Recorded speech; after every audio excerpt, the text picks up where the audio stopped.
UG 2026 ची तयारी करणाऱ्या विद्यार्थ्यांसाठी महाराष्ट्र राज्यातून दोन महत्त्वाच्या चांगल्या बातम्या येत आहेत.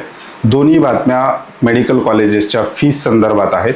विद्यार्थ्यांवरचा आर्थिक भार कमी करण्यासाठी महाराष्ट्र शासन कठोर पावलं त्या ठिकाणी उचलताना आपल्याला पाहायला मिळतं. दुसरं, बऱ्याचशा महाविद्यालयांचं 2026-27चं फी स्ट्रक्चर जे आहे शिक्षण शुल्क समितीच्या वेबसाईटवर त्या ठिकाणी अपडेट झालेलं आहे. बऱ्याचशा महाविद्यालयांनी मागच्या वर्षी जी फीस होती तीच फीस ठेवण्याचा निर्णय घेतलेला आहे. कोणतीही फीस वाढ त्यांनी त्या ठिकाणी केलेली नाहीत. नेमकी कोणते महाविद्यालय आहेत, MBBSची फीस की कशा प्रकारे आहे, BDSची फीस कशा प्रकारे आहे, त्याचबरोबर BAMSची फीस कशा प्रकारे आहे, याविषयी विस्तृत माहिती आपण आजच्या व्हिडिओमध्ये पाहणार आहोत. नमस्कार, मी अंकुश पाटील. तुम्ही पाहताय श्री छत्रपती अकॅडमी पुणेचं यूट्यूब चॅनल. चॅनलवर नवीन असाल तर अशाच माहितीपूर्ण व्हिडिओसाठी श्री छत्रपती अकॅडमी पुणेच्या यूट्यूब चॅनलला सबस्क्राईब करा. अशाच प्रकारचे महत्त्वाचे अपडेट्स तुम्हाला तुमच्या व्हॉट्सअपवर हवे असतील तर डिस्क्रिप्शन बॉक्समध्ये आमच्या व्हॉट्सअप चॅनलची लिंक देण्यात आलेली आहे. त्या लिंकवर क्लिक करून तुम्ही सहज आमचं व्हॉट्सअप चॅनल जॉईन करू शकता. मुख्य विषयाला आपण सुरुवात करतोय. मुख्य विषय जो आहे तो आहे वैद्यकीय आणि अभियांत्रिकी प्रवेश 2026-27. विद्यार्थी आणि पालकांसाठी दोन मोठे दिलासे या संदर्भातल्या बातम्या सुद्धा आलेल्या आहेत. त्याचबरोबर शासनाच्या वेबसाईटवर, शिक्षण शुल्क समितीच्या वेबसाईटवर 26-27चे फी स्ट्रक्चर कॉलेजेसनी अपडेट करायला सुरुवात केलेली आहे. सध्याच्या घडीला काही कॉलेजेसनी अपडेट सुद्धा केलेले आहेत.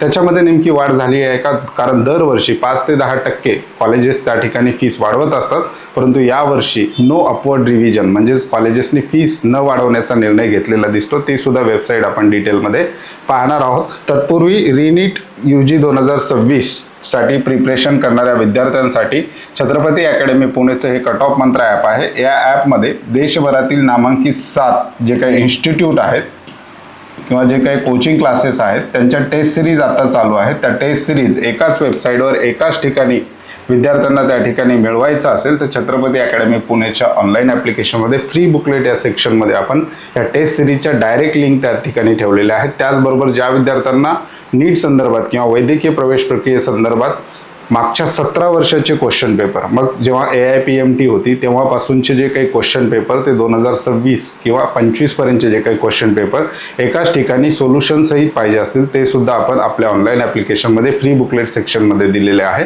ऑनलाईन ॲप्लिकेशन डाउनलोड केलं नसेल तर डिस्क्रिप्शन बॉक्समध्ये ऑनलाईन ॲप्लिकेशनची लिंक देण्यात आलेली आहे. पुढे जाऊयात. उच्च शिक्षणातील ऐतिहासिक बदल, एक दृष्टिकोन. आपण नेमकं काय आहे, शासनाने काय निर्णय घेतलेला आहे? निर्णय 100% फी माफी. ही कोणासाठी? गर्ल्ससाठी. राज्यातले जे काही मुली आहेत त्यांच्यासाठी 100% फीस माफी. याच्यासाठी अट काय आहे? पालकाचं उत्पन्न 8 लाखाच्या आत उत्पन्न असणाऱ्या मुलींसाठी. आणि बाकी मुलांसाठी काय असणार आहे? जर विद्यार्थी OBC, SBC, SCBC, EWS यासारख्या कॅटेगरीमध्ये येत असेल तर जवळपास 50% फीस मुलांसाठी त्या ठिकाणी भरावी लागते आणि 50% भार जो आहे तो शासन उचलतो. त्याच्यानंतर VJ आणि NT या प्रवर्गात येणाऱ्या विद्यार्थ्यांना 10% फीस भरावी लागते. 90% भार जो आहे जवळपास शासनाकडून उचलला जातो. त्याचबरोबर SC STचे जे मुलं आहेत त्यांच्यासाठी 100% फी माफी त्या ठिकाणी आहे. SC STला सोडलं तर बाकी सगळ्या कॅटेगरीच्या मुलांसाठी सुद्धा उत्पन्नाची अट जी आहे ती 8 लाखापेक्षा कमी असणं गरजेचे आहे. शिक्षणाचा आर्थिक भार मुलींच्या पालकांवरचा शून्य करण्याचा निर्णय सुद्धा शासन दरबारी होताना आपल्याला पाहायला मिळतो. हा पहिला मुद्दा. दुसरा आहे नो अपवर्ड रिव्हिजन. सर्व विद्यार्थ्यांसाठी फी रेग्युलेटरी ऑथॉरिटीच्या वेबसाईटनुसार यावर्षी कॉलेज फीमध्ये कोणतीही वाढ झालेली आपल्याला पाहायला मिळत नाही. जवळपास 5 ते 10% दरवर्षी त्या ठिकाणी वाढ होत असते, परंतु यावर्षी 26-27च्या जेवढ्या काही कॉलेजनी फी स्ट्रक्चर अपडेट केलेले आहेत त्याच्यामध्ये कसल्याही प्रकारची वाढ झालेली नाही. या संदर्भात जे आहे जे काही शुल्क माफी आहे त्या संदर्भात महाराष्ट्र टाइम्समध्ये एक न्यूज आलेली आहे. ती न्यूज सुद्धा आपण पाहूयात. मुलींच्या उच्च शिक्षणासाठी 100% सवलत दिली जाणार, कॉलेजेसच्या मनमानी फी वसुलीला बसणार चाप. काय आहे निर्णय किंवा काय सांगितलेलं आहे? अभियांत्रिकी वैद्यकीय महाविद्यालयासोबतच राज्यातील इतर उच्च शैक्षणिक संस्थांमध्ये विकास शुल्क, प्रयोगशाळा शुल्क अशा विविध शीर्षकाखाली उकळल्या जाणाऱ्या शुल्कावर चाप लावण्यासाठी उच्च व तंत्र शिक्षण विभागाने मोठा निर्णय घेतलेला आहे. त्यानुसार सर्व शुल्क आता मुख्य शुल्कात समाविष्ट करावे लागणार आहेत. म्हणजेच काय व्हायचं, मुलींना जरी फीस माफी शासनाने दिली तरी ट्युशन फीस आणि एक्झाम फीस ही मुलींना माफ आहे शासन निर्णयानुसार. ट्युशन फीस आणि एक्झाम फीस ही पूर्ण माफ आहे, पण बाकी इतर शुल्क आहेत ते मुलींना त्या ठिकाणी भरावे लागायचे. आता हे माफ झाल्यामुळे कॉलेजवाल्यांनी काय केलं की पालकांकडून किंवा विद्यार्थ्यांकडून पैसे मिळवण्यासाठी त्या ठिकाणी वेगवेगळ्या प्रकारच्या फीस, मग त्याच्यात लायब्ररी असेल, ट्रान्सपोर्ट असेल, जिमखाना असेल, त्याच्यानंतर डिपॉझिट्स असतील वेगवेगळे, त्याच्यानंतर कॉलेजचं स्पोर्ट्स फीस काही ठिकाणी घेतात, ते अशा वेगवेगळ्या फीस त्या ठिकाणी लागून काही ना काही रक्कम पालकांकडून त्या ठिकाणी घेतली जायची. आता शासनाचं असं म्हणणं आहे महाराष्ट्र टाइमच्या बातमीनुसार की अशा वेगवेगळे शुल्क लावता येणार नाही. हे सगळे जे काही कॉलेजच्या फीस आहेत ते एकाच मुख्य मेन फीस किंवा ज्याला ट्युशन फीस जे आहे त्याच्यामध्येच इन्क्लूड करून त्याच्यावरच माफी जी काही आहे शिक्षण परतावा शिष्यवृत्तीनुसार देण्याचा शासनाचा त्या ठिकाणी निर्णय आहे. का कॉलेजचं फी स्ट्रक्चर सुद्धा तुम्ही बघू शकता की कशा प्रकारे वेगवेगळ्या फीस त्या ठिकाणी आकारल्या जायच्या. या ठिकाणी ट्युशन फीस आहे, डेव्हलपमेंट फीस आहे, कॉशन डिपॉझिट आहे, college equipment, laboratory deposit, library including digital library and books deposit, hostel deposit. म्हणजे ट्युशन फीस जरी माफ झाली विद्यार्थ्यांना किंवा ट्युशन फीससाठी जरी स्कॉलरशिप जरी मिळत असेल तर बाकी जे काय हे खर्च आहेत ते खाली कॉलेज ॲड करायचा. तर हे कॉलेजने ॲड करू नये त्यासाठी एकच फीस कॉलेजने त्या ठिकाणी ठेवायची आणि याच फीसवर शासन जे आहे स्कॉलरशिप देईल. जी काही स्कॉलरशिप शासन निर्णयानुसार लागू असणार आहे ती लागू होणार असल्याचं म्हटलेलं आहे. बाकी हे सगळे जे काही फीस आहेत एक तर ट्युशन फीस राहील आणि डिपॉझिट त्या ठिकाणी राहील. बाकी ज्या काही फीस आहेत त्या मुख्य फीसमध्येच त्या ठिकाणी इन्क्लूड करून पालकांवरचा जो काही भार आहे तो कमी करण्याचा शासनाचा त्या ठिकाणी मानस आहे. ही पहिली बातमी झाली. 100% मुलींसाठी मोफत शिक्षण हे आपल्याला माहितीच आहे. कुटुंबाचे वार्षिक उत्पन्न 8 लाखापेक्षा कमी असणं गरजेचं आहे. ही पहिली अट आहे. शैक्षणिक शुल्काचा संपूर्ण परतावा शासनामार्फत केला जाईल.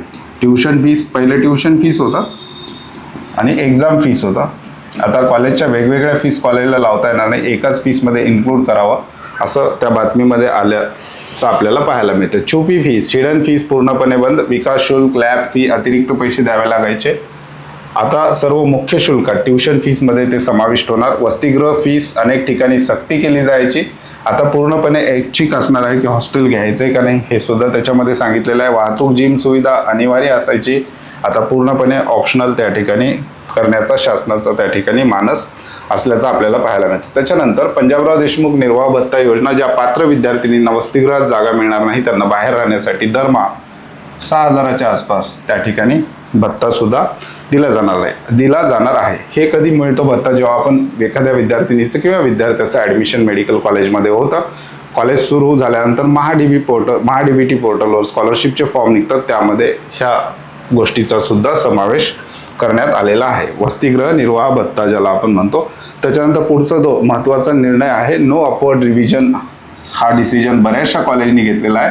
हे सुद्धा विद्यार्थ्यांसाठी चांगली बातमी आहे. कोणतीही फी वाढ यावर्षी नाही. शिक्षण शुल्क समिती FRAच्या अपडेटनुसार अनेक महाविद्यालयांची फी 26-27 साठी वाढणार नसल्याचं आपल्याला दिसतंय. ते सुद्धा वेबसाईट आपण पाहणार आहोत. दरवर्षी कॉलेजेस शक्यतो 5 ते 10% आपल्या फीसमध्ये त्या ठिकाणी वाढ करत होते, परंतु आता यावर्षी जेवढ्या काही कॉलेजच्या फी स्ट्रक्चर त्या ठिकाणी अपडेट झालेल्या आहेत त्याच्यातल्या बहुतांश कॉलेजला 2025ची जी फीस होती तीच फीस त्या ठिकाणी 2026ला सुद्धा ठेवलेली आपल्याला पाहायला मिळते. म्हणजे नो अपवर्ड रिव्हिजन त्या ठिकाणी आहे.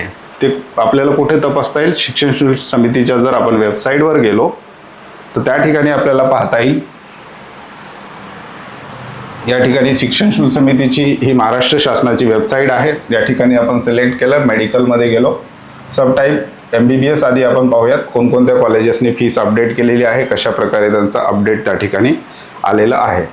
तर जवळपास 7 MBBS कॉलेजनी या ठिकाणी फी स्ट्रक्चर अपडेट केलेलं आहे 26-27 साठी. ही टोटल फीस त्यांनी या ठिकाणी दिलेली आहे आणि या ठिकाणी तुम्ही बघू शकता की नो अपवर्ड रिव्हिजन म्हणजेच कोणतीही वाढ यावर्षी केलेली नाही.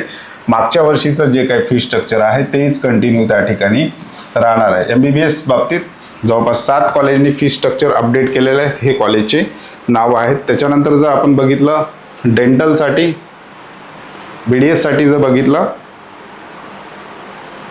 तर BDS साठी जवळपास 6 कॉलेजनी फी स्ट्रक्चर अपडेट केलेलं आहे. त्यांचं सुद्धा कोणतीही वाढ या ठिकाणी झालेली नाही. हे ते 6 कॉलेजेस आहेत.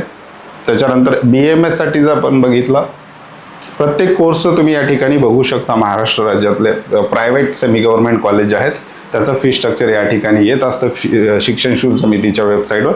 BAMSच्या बाबतीत जवळपास 19 कॉलेजने आतापर्यंत फी स्ट्रक्चर अपडेट केलेलं आहे.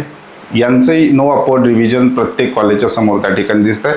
याचाच अर्थ मागच्या वर्षी जी फीस होती तीच फीस विद्यार्थ्यांना त्या ठिकाणी लागू असणार आहे. ही सुद्धा एक चांगली बातमी विद्यार्थ्यांच्या दृष्टिकोनातून त्या ठिकाणी ठरणार आहे.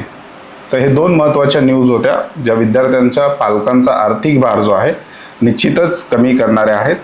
या संदर्भातले जेवढे काही शासन निर्णय आहेत किंवा अशा प्रकारचे जेव्हा शासन निर्णय घेतो ते संपूर्ण अपडेट सुद्धा आपल्या ॲपमध्ये असतात. त्यामध्ये फ्री बुकलेटमध्ये शासन निर्णय अशा प्रकारचं फोल्डर बनवलेलं आहे. त्याच्यामध्ये वैद्यकीय प्रवेशासाठी विद्यार्थ्यांसाठी जे जे महत्त्वाचे शासन निर्णय आहेत, मग ते फी संदर्भात असो, हॉस्टेल संदर्भात असो, कॉलेजच्या मनमानी संदर्भात असो किंवा जे जे विद्यार्थ्यांना उपयोगाचे आहेत ते संपूर्ण शासन निर्णय सुद्धा या ॲपमध्ये तुम्हाला पाहायला मिळतील. फ्री बुकलेटमध्ये शासन निर्णय अशा प्रकारचं फोल्डर आहे. त्या ठिकाणी सगळे शासन निर्णय तुम्ही पाहू शकता. आपल्याला जो गरजेचा आहे त्याची प्रिंट काढून आपल्या फाईलला तुम्ही लावून ठेवू शकता. तुर्तास आजच्या व्हिडिओमध्ये आपण इथेच थांबतोय. पुन्हा भेटूयात आणखी एका नव्या आणि माहितीपूर्ण व्हिडिओमध्ये. धन्यवाद.